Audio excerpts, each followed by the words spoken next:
Ukraine is releasing thousands of prisoners so they can join the fight against Russia. Here's a summary of the article. Dnipropetrovsk region, Ukraine. At a rural penal colony in southeast Ukraine, several convicts stand assembled under barbed wire to hear an army recruiter offer them a shot at parole. Ukraine is expanding the draft to cope with acute battlefield shortages more than 2 years into fighting against Russia's full-scale invasion. Although Ukraine does not announce any details of troop deployment numbers or casualties, frontline commanders openly acknowledge that they are facing serious manpower problems as Russia continues to build up forces in eastern Ukraine and make incremental gains westward. More than 3,000 prisoners already have been released on parole and assigned to military units after such recruitment was approved by parliament in a controversial mobilization bill last month, Ukrainian Deputy Justice Minister Olena Vysotska told the Associated Press. He's serving a 2-year sentence for robbery at the penal colony in Ukraine's Dnipropetrovsk region. Ukrainian officials are keen to draw a distinction between their program and recruitment in Russia of convicts to serve in the notorious Wagner mercenary group. Vysotska, the Deputy Justice Minister, said interest in the military parole program has exceeded early expectations, and that it could provide as many as 5,000 new recruits. This post received a score of 5,700, with an upvote ratio of 95%. Here are the top comments in response to this article.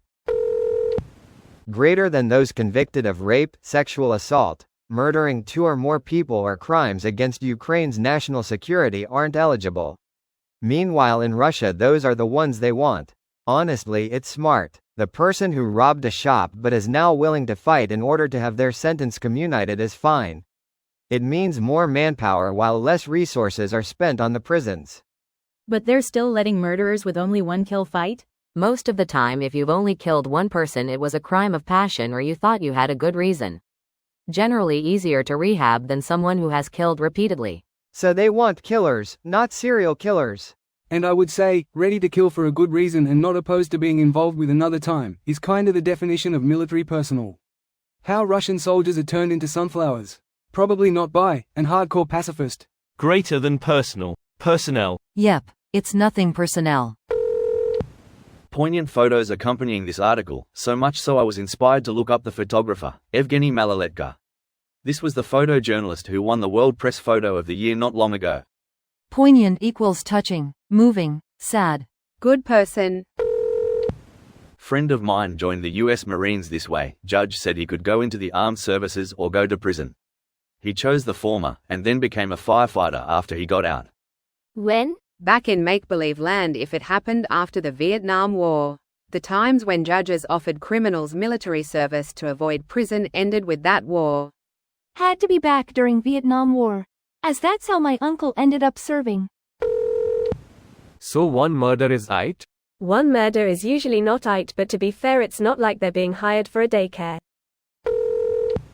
How does this materially differ from Russia's use of turning its own inmates into soldiers? Russia was lambasted for violating international law by doing it. Is Ukraine not doing the same? Is the distinction in the election and/or selection of prisoners the difference between the two? To be sure, I'm in the US, I have family actively supporting Ukraine over there, and I am an ex-inmate myself, who used to wish for an opportunity to fight for my freedom. I am not opposed to the policy here, only interested in understanding what, if any, difference there is between what Russia's been doing and what Ukraine is going to do. Thanks in advance to any who can answer and enlighten. I don't know about prisoner soldiers violating international law, but the main difference seems to be the crimes that each side is willing to overlook. The Ukrainian in the article is convicted of robbery, Politico reported. 2 Russian cannibals were sent to the front and pardoned. This video was automatically created by Reddit to Speech. The article and comments in this video were selected from Reddit according to their upvotes, and any paraphrasing was performed by smmry.com, without any human intervention.